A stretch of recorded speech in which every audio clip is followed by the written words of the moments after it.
Okay, today on Move Your Brain, Move Your Body podcast, I'm really excited to welcome Kelsall onto the show. So thanks for coming on the show. Thank you, Alina. Nice to be here. So it's a really interesting story is that I was hiking in Sedona and I love Sedona.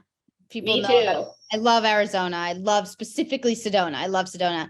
And I heard these two women in front of me talking about like gymnastics and USA gymnastics. So I'm pretty extroverted. I just immediately was like, are you guys talking about gymnastics? And you both were. So can you give me, that's just how we met, right? Right. And we connected, all that. But then I found out a little more about you and I really want to know more. And so I asked you to come on this podcast because you're a very special woman. And I want to hear a little bit first. Let's just go into your background and then we'll go into why, you're special and interesting. Okay. Well, so the connection that brought us together is gymnastics. And so I fell in love with gymnastics when I was young. I started gymnastics when I was 9 in California. And I just love the sport. My mom had to put me in something because I was so hyperactive, destroying the couches and everything. So she was so happy when I found gymnastics because I really came home after working out and was so exhausted. The house was fine, So anyways, but I excelled pretty quickly and ended up going to the 1976 Olympics. That was the one in Montreal, and I was the youngest competitor there, so I was 13. And I had gone, I was competing for the Canadian team, although I trained in the US. And I went from like 25th in Canada the year of the Olympics to 3rd in 6 months. Wow. By moving to a different training facility in Eugene, Oregon, where they were producing Olympic gymnasts at the time. It was the National Academy of Artistic Gymnastics. And Linda Mulvihill was a 3-time Olympian. And it was a big Olympic training center at the time. And one day in the summer, I just told my mom, I said, I want to go to Eugene because I want to be an Olympic gymnast. And she was on the phone. The next day, we had everything packed and we're driving to Eugene because school was going to start in a week. And I had all my stuff and I didn't even know if I was going to make the team. I had to go for an audition. So I did this 5-hour audition with just me in the gym with the 2 coaches, the Mulvihills. And after that, they said, well, we think she's got some talent. So we think we'd like her to stay and she could be on the team and we'll just work with her. And so my parents dropped me off. And it was all my doing. I mean, my mom always said, if ever you want to come home, call me and I'll be there and I'll pick you up if you don't want to do this anymore. So that was always good to know that. But, the training was like 6 to 7 hours a day, 6 days a week. It was much more intense than I was used to. And I just accelerated in 6 months and ended up qualifying for the Olympics, placing 3rd on the Canadian team and the top 6 went to the Olympics. So that's how I got there. And so, yeah. Yeah. So there's more after that though, but that was my first big international competition. Right. It's so interesting because you were so young. Do you remember this? I'm sure you have memories, but. I do. I have some pretty unique memories in that we were trained. So the 1976 Olympics was the year of Nadia Comaneci, and she worked like the 710s. And so the Canadian team, luckily, had this opportunity to train with the Romanian team. So we stayed at the same hotel. And then we used the same training facility, Romanians in the morning, Canadians in the afternoon, evening type thing. And so we spent 3 weeks with the Romanians in our hotel and everything like that. And so, I had a chance to watch her train and, she was flawless. There was never a mistake. Really? But the fun thing is they did get us together one evening and Nadia came up to me and she spoke a little bit of French and I speak a little bit of French. And she wanted to exchange leotards and things like that. And so we sort of, as a Canadian gymnast, we sort of knit with my friends telling me, bring other stuff besides that because they don't have any makeup, they love makeup and, whatever. And so we went to her room and I brought her some makeup and she was putting it on and we did a leotard exchange. And then when I was leaving, she said, now, can you get me some candy bars? Yeah. And I was like, yes, I can get you candy bars, but I'm, going to need to get you those candy bars and, be careful because, your coach, you're going to get weighed every day and your coach, may have a problem with that. So, So she sort of understood that, I think, but she hid the candy bars under her bed and ate these candy bars. I don't know when, but everything was fine. But it was a fun experience with her. And then I also had a great experience with Olga Corbett in that she followed me. The top 36 back then qualified for the next level of competition. And so I qualified for that. And she followed me in each event. So she went after me the whole time. Wow. And so I was the youngest gymnast in the competition, and she was pretty experienced at age 21 at the time. And so she just took me sort of under her wing and made sure that I got my warm-up time, because you only get like 30 seconds on the beam just to check it out and all that. And so she was just really helpful to me and everything. We didn't speak the same language at all, but she just really made sure that I got my warm-up. So that was sort of a fun experience. And then just the last thing is, when I did leave the Olympic Village, I did feel like there was just this ton of bricks taken off my shoulders. I didn't realize how much stress I was under, but I wasn't feeling it. It wasn't causing anxiety or anything, but I just remember, leaving Montreal and just feeling, wow, like I feel so much better now that it's all over. It's so wild. It's so interesting. Yeah. Actually, I think I told you when we were on that hike, my dad's first cousin competed in the same Olympics in men's gymnastics. In what? Men's gymnastics. Men's. Oh, okay. Yep. His name. And in Israel, he's Israeli. And in Israel, everybody has nicknames. Okay. So nickname, and what we've always called him, is Dubi, which means like bear in Israel. Okay. Very cool. Bear. So he competed, but he competed for Israel, but he trained in America. Yeah. So similar story. And then he competed there. So I'll call him up and tell him about you. He lives in Israel now. Wow. Yeah.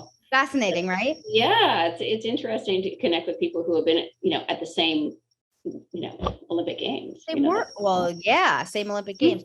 When I was growing up, when I was little, I have them in my house still. He gave me 2 of his little medals, not like just medals from a meet. Yeah. And I still have them because it was just so exciting for me. Yeah. I loved it. Yeah. It's just so interesting. You were really young. You were 13 years old. So I can't even imagine 13 years old even really experiencing anxiety. Yeah, I didn't even know what it was, really. And I didn't have it, but the only time I realized I felt different was when I was done with the Olympics, because it was such a buildup to it. I think there's so many things that were important, and your food and your rest and, your coaching and where you were at the right time and all this kind of thing. And once I was done with all that, then I just felt like all these bricks had been let go from my shoulders. Yeah. So what do you think gymnastics has done for the rest of your life? Like, having this sort of a childhood, what do you think, in positive or negative? What do you feel about it? Well, it's a unique experience. I actually think it's really been more of a positive experience for me. I mean, I had a really positive experience at the Olympic Training Center that I was at in Eugene, where some gymnasts maybe didn't. So for me, it has opened so many doors for me. It's also helped me in my current career in that, I got a full ride scholarship to UC Berkeley and did gymnastics there. So, my parents probably could not have afforded that kind of education for me. And so that was great just to have that academic experience. And the other thing that gymnastics has really done is it has instilled an incredible work ethic. And, basically, there's so many things that go on in our world. And basically, if you set your mind to something, no matter what you have or don't have, you can actually do it. You just have to, want to do it and proceed, just keep working at it, and incremental steps sometimes need to happen. But so I use my gymnastics every day, and I have a very positive, memory of it, because it do a lot for me. Yeah. I love that. It's very interesting. So my experience is different. I had a very positive experience, but I wasn't competitive the same way. I started older. And so my experience is extremely positive, and I just love the sport. And what I love about it, and I love this about athletics, it's not necessarily gymnastics, athletics, is that nobody can buy you that title. No one can just hand it to you. You have to work for it. And that's kind of what you just said about work ethic. And it's also very true to life, because things in life, yes, you can have connections and you can, get higher up for some reason, but ultimately if you work pretty hard, that's going to help. Yes. And I think that is true when it comes to life and career. And I want to talk about what you're doing in your career, because I think it's an interesting thing that you were, high level gymnast, and then now what you're doing. So tell us a little bit about what you do in your career.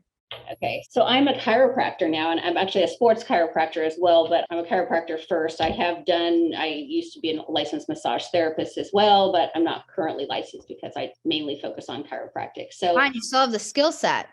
Yeah, I still have the skill set. So now I have LMTs that work for me and they do the massage and all of that, but I do mainly the chiropractic and all the patient interaction, things like that.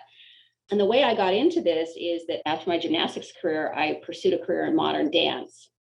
And I moved to New York City after Berkeley against my mother's will, and pursued a career in modern dance there. And so I got into a company after about a year, a professional modern dance company.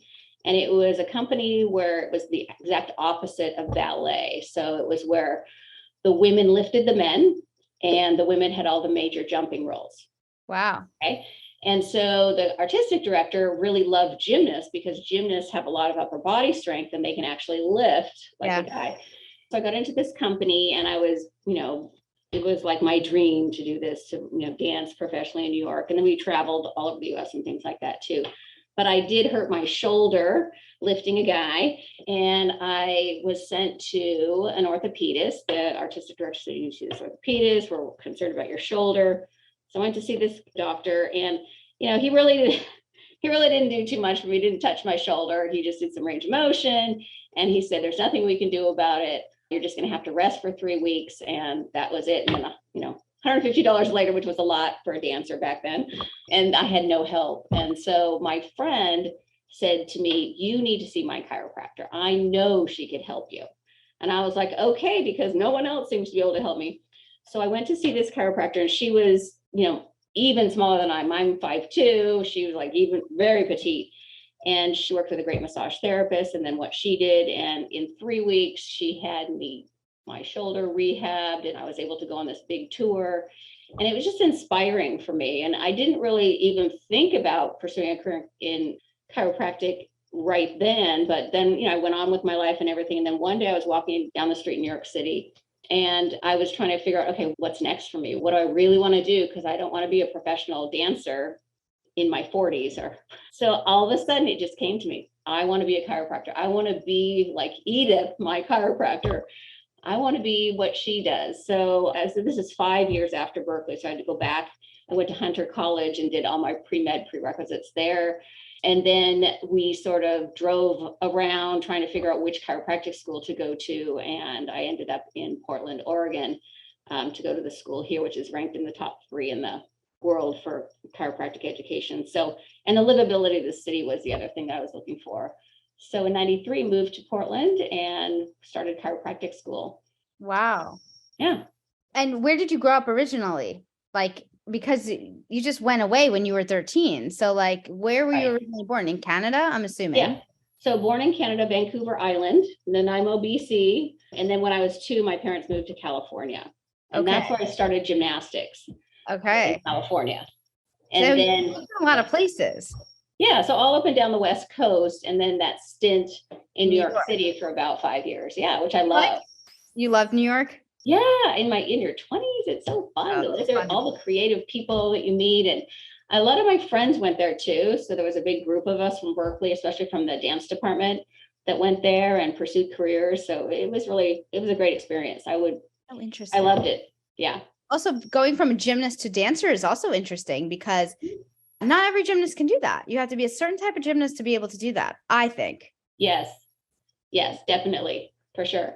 That's not, a lot of gymnasts cannot do that. A lot of gymnasts look like they're robots when they dance. Yeah, because just the hands are different, and the way you move your body is really different. I was always known for my grace in gymnastics. Like I always, my mom had me do a lot of ballet when I was really young. And so, I was one of those gymnasts that they considered, just very nice arms and could make everything look really pretty, that kind of thing. You must have been, because not every gymnast can go become a dancer. Yes, correct. And not all dancers can become gymnasts either. Oh yeah, exactly. Yeah, it really, it's a real combination of, all the things that need to come together to get to like the Olympics. Like I even think of the girls that are going now to the Olympics, like, Oh okay, so they can't get injured right before. You can get injured like the last thing you do in warm-ups. You could anything. It's just you could get sick. You can get the flu or a cold or something really bad. Or you could, there's just so many things that have to actually line up for that gymnast to actually be at their peak at the Olympics. It's like a minor miracle. It really peaking is so specific. Right. Like it was funny because earlier today I told you I just watched NCAA nationals, Right. and to watch, some of their top girls are injured and only doing 1 or 2 events, and it's like, what a bummer. Like this is the best girl in the country, and you can't even watch them because they're injured. Right. And you're right. The stars have to completely align. Mm-hmm. Completely. You have to be in the right coaching leading up to it. They have to know how to cycle your training properly. It's a million different things. Oh, I know. Yeah. So when I watch, the Olympics, and I like to watch a lot of the events at the Olympics, not just gymnastics, but just to see, someone do, their best performance is like so amazing because so many things have had to line up just for that. Yeah. Yeah. Cool. I don't even think that any real true person, even high level athlete, can understand the pressure that would go into something like that. Like where you've done gymnastics your entire life from such a young age. Other sports also practice from a very young age. I was an Olympic weightlifter after I did gymnastics, and they also practice from a young age. The difference is that there's a difference in hours and there's a difference in age, truly. Like even they're starting at 14, 15 years old, 13 years old. It's different than when you start when you're 8, 7. Yeah, or even 5. They're starting something like 5 now. Yeah. But I was sort of self-taught. I could do walkovers and cartwheels and splits and everything before I even started gymnastics at 9. But I was sort of glad I started at 9 because then I felt like I had more longevity. I wasn't so burned out. Yeah. So I don't know.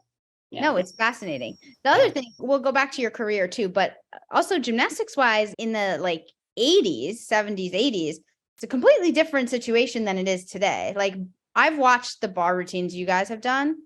That's fascinating to me. That's really terrifying to me. I know. I don't know how your hips, I don't know how hips would wrap the bar and then bounce off of the bar with your hips. I know. It's crazy. So this podcast, we talk about movement and we talk about how the brain, understands, moving your brain, moving your body, anything related to science, learning, movement. To explain it for people listening, the way gymnasts in the 80s and 70s used to wrap their whole body around the low bar and then literally slam themselves up into handstands. Yeah. For me today to even fathom what that would feel like, that's terrible. Yeah. I did not know how you guys did that. Yeah. Well, it's a progression. I mean, we had the coaches would, get a stick figure out and say, well, this is how you're going to hit the bar. And then you absorb it and then bounce back up. And then there was padding that we used on the bar too, just initially, because it's not going to work out right the first time. You're going to hit wrong. You really have to feel the bar and work with the momentum of the bar. You can't work against the bar unless that's when you get bruised everywhere. Right. Yeah. But there was a point, I was at the end of my career, that's when the women started to do the giants on the bars. So, but we weren't moving the bars out yet. No. We were still doing it with it where we could wrap the bar and then we do something and then we do a giant, but we'd have to pike through and miss the low bar. So scary. And I actually hurt myself. That was my big injury in gymnastics, is doing that. It was right before a big meet that I was supposed to be going to Britain for. And I was going to do a giant and I sort of turned a little bit late. So I didn't pike soon enough to miss the bar. So I landed right on top of the low bar with my feet with all that momentum and I tore my ACL. So big injury. It took about a year to come back, but I came back. I had a great surgeon and lots of rehab. And that's traumatic though. That's a traumatic ACL tear. Yeah, it was the whole gym stopped. It was, I'm sure, not good. And on bars, that's so interesting, and not on a landing. Isn't that amazing? Interesting. It was the freakiest accident ever, I think, because it's, that is so different. Yeah, so different. Yeah. And it's just because the bars weren't, and then the bars just started to go out. So you don't even have to pike. You just sort of barely miss the bar. Yeah. Well, now if you're little too, like when the little girls are learning giants now, they don't need to learn that. They could just, there's a lot more safety. Mm-hmm. And the equipment now. The equipment is so much better. So much better. Yeah, so much better. I mean, the caliber, we were talking about this before, the caliber is so high. These girls are doing skills that are like, especially at the elite level, it's like unfathomable to understand. Like Simone Biles, I can't even understand. I know. It's amazing. I know. Yeah, it is. And, their bodies are so much stronger now too, which, I like, because I feel like that's going to prevent injuries too. If you have more muscle mass around a joint where, in 76, we were really, really, really lean, and lots of knee injuries and various things back then, I think. Well, when, the muscle mass is very important. I agree. Yeah. Any athlete. Right. So important. Right. Oh man. So how was your career at Berkeley? My career was okay at Berkeley. So after 76, I competed internationally for 5 years, basically, or 4 years. And so I was traveling there was just the World Championships, the World Cup, all sorts of competitions. And, and then we had the boycott in 1980. So I actually have a question about that. So that would have been, I was ranked 10th in the world at the World Cup shortly before that. And that would have been my peak. Like 76 I was just sort of getting started. It was almost like a fluke that I made the team, and all of a sudden I was on the team. I was really training for the 80 Olympics. But luckily I did make the 76 Olympics because we didn't go in 80. Right. So that boycott, like really, I think for a sport like gymnastics, where you really have one shot, right, that boycott really ruined it for a lot of people. It did. And back then, it was sort of rare to have two shots. So luckily I did 76 before 80, but now the gymnasts, they're going longer, 3 Olympics. Yeah, I think it's great. So the 80 Olympics, so we boycotted the Olympics, but what happened is the Canadian team got together with a couple other teams that were boycotting and did a tri-meet, they call it, with Japan, Switzerland, and Canada. So we all met in Switzerland, Interlaken, and we had this meet, and the Canadian team sent the junior coach, which was awesome. So the junior coach is going with the whole Olympic team, and he gets us there and he says, so, I feel really bad that you guys aren't competing at the Olympics. So this meet is all about, what do you want to do here? If you want to have fun, just let me know what you guys want to do. And so we all got together and we're like, well, we want to go. We want someone to take us on a big hike in the Alps. And we want to go snow skiing. And we want to, go to candy stores and eat candy when we want. So he's like, okay, well, I'm going to go hiking guide for us, and we'll organize a ski trip. And, you don't have to go to the practices if you don't want to, but you do have to show up at the meet and compete. So whatever you want to do, but this trip is about you and what you want to do. That's awesome. And so we still went to the practices, but he took us on all these adventures. We went to the meet, we won the meet.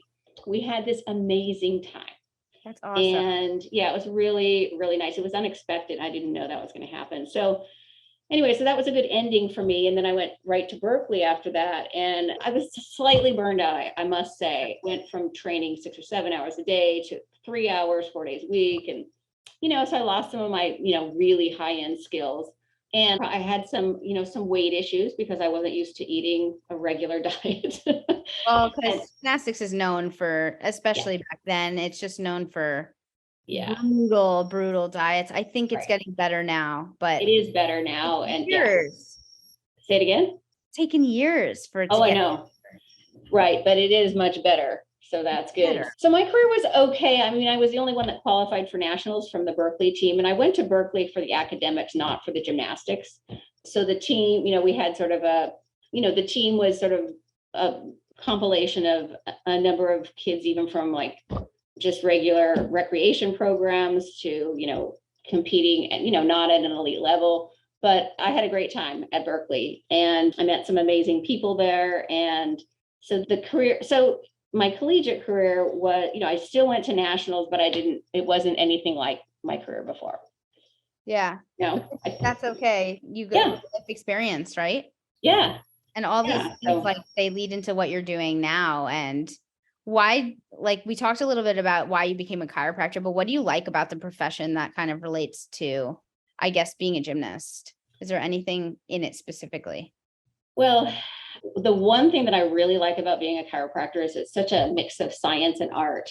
And, I like that I get to help people, and I like that I get to like look at this individual, because I'm, one-on-one in a room with a person, and I get to say, okay, what does this person need? And what are the tools I have to help this person? So I can be creative with that. Like, oh, do they need Graston? Or, I'm going to adjust everyone because I'm a chiropractor, of course, but do they need a low force adjustment, or do they need blocking, or do they need a manual adjustment? And then, what do they really need? I really try to just open up as far as really listening to what they're presenting to me, because some people just need you to listen to them. Oh my gosh, this is such a thing. This was a theme for me this week. Yes. If you like just listen to the person's story and you are there with them and you sit in that, that is very healing. It is. I mean, sometimes I am working on people and I am like, I don't know how much I'm going to be able to help this person. Right. I mean, it's very rare, but there are times I'm just like, I don't know if, what I'm doing. And they get up and they'll be like, oh my God. I know. I feel so much different. You're like better. And I'm like, and their whole face has changed. I'm like, God.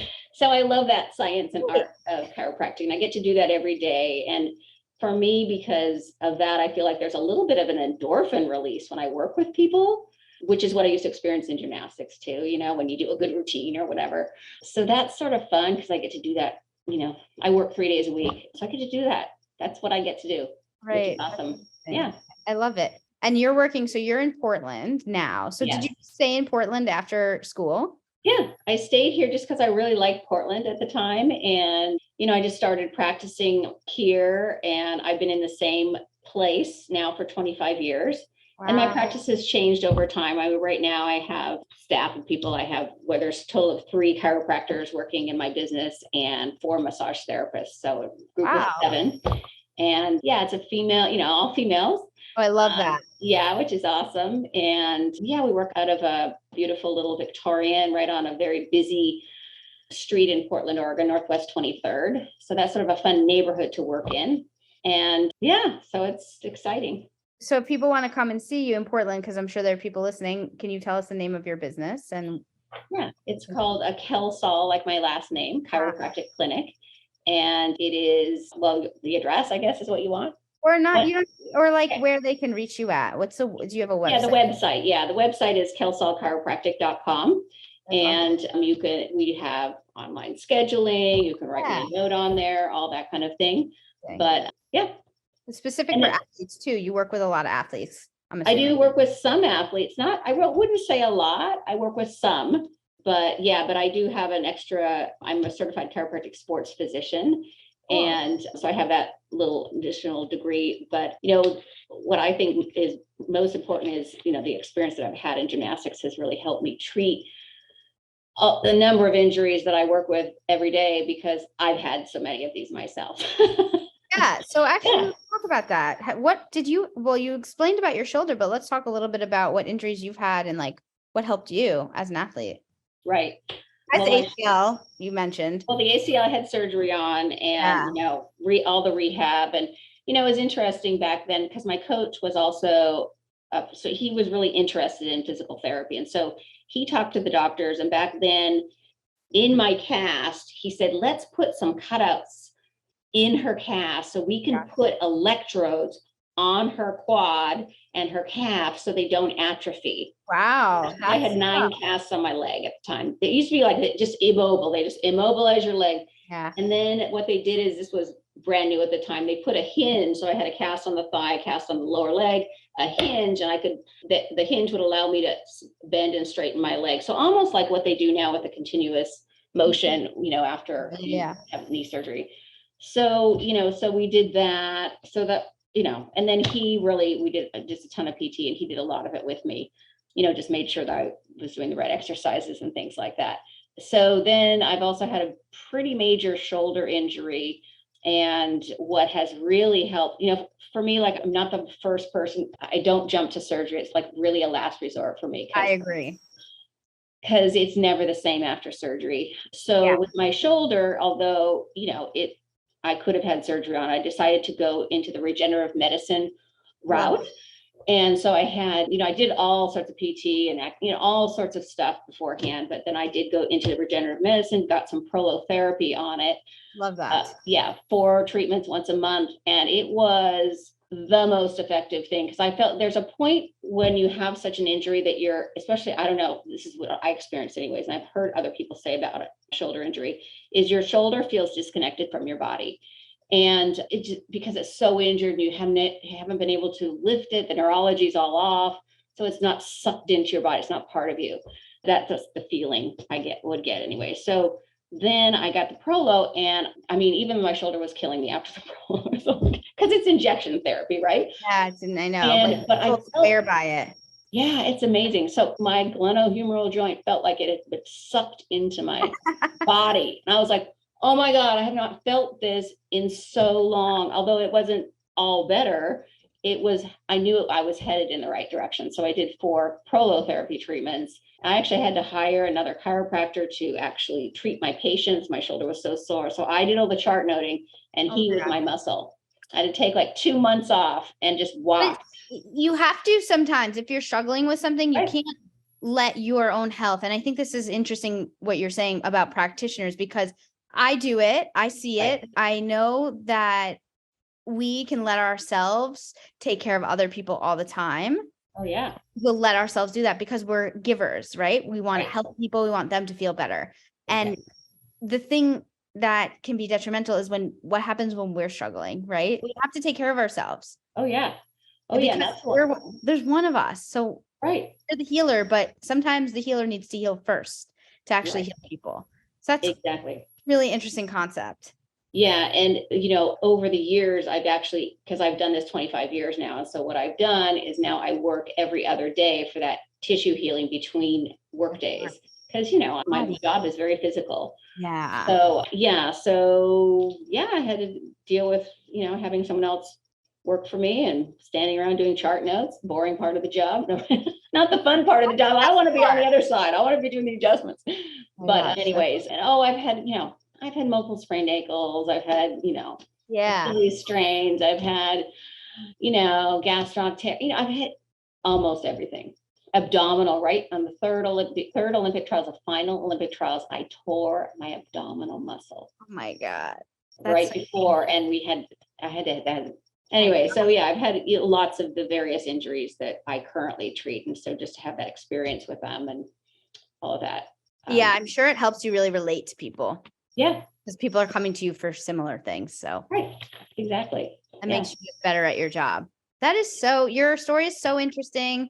And I was like, when I heard you guys chatting on the hike, I hung out with you guys the rest of the time. Oh my God. And then we did those lifts. Remember the guy? Oh my God. Your friend was so wild, so fun. Yeah, it was awesome. Great. It was just so awesome. I was just traveling, just enjoying myself, taking a weekend, and I love hiking. I love Arizona. And to then go walking in this, it was just like a universal thing where universe puts you in line with where you're supposed to be. And I love the sport of gymnastics so much. And to hear you guys then talking about USA Gymnastics, and then I couldn't, I had to say something. Yeah. And so I was with, Dina, who was the friend I was talking with, she and I haven't seen each other in like 40 years or something. Like we just knew each other when we were teenagers, and, we competed a lot together and stuff like that.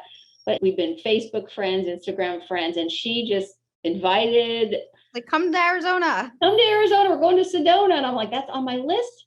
And I just turned 60. So this year has been all about saying yes to opportunities that come up. Because in the past, I'd be going, oh no, I have to work, I have to do this, I have to do that.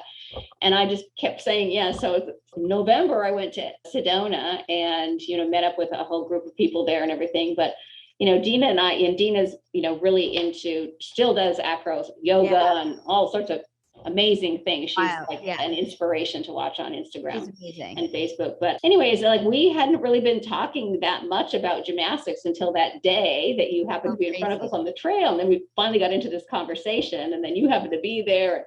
Oh my God, it was such a great. I looked at you too. And I was just thinking, I was like, these two were totally gymnasts. Like you can tell body types and then your height. Right. Yeah. And the shoulders.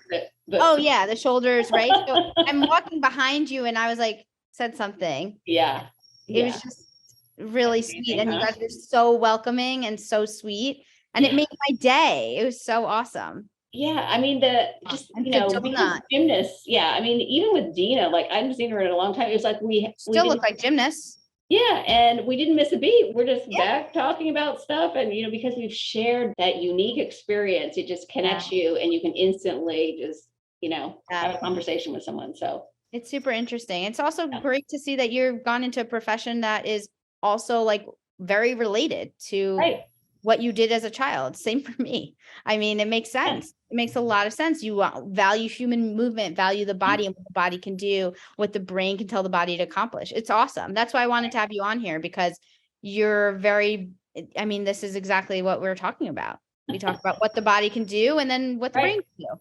It's awesome. Exactly. And so one thing, speaking of the brain, and one thing, I do work my body up, but I also do one thing that's for my Well, brain that's my question. that I wanted to tell you about.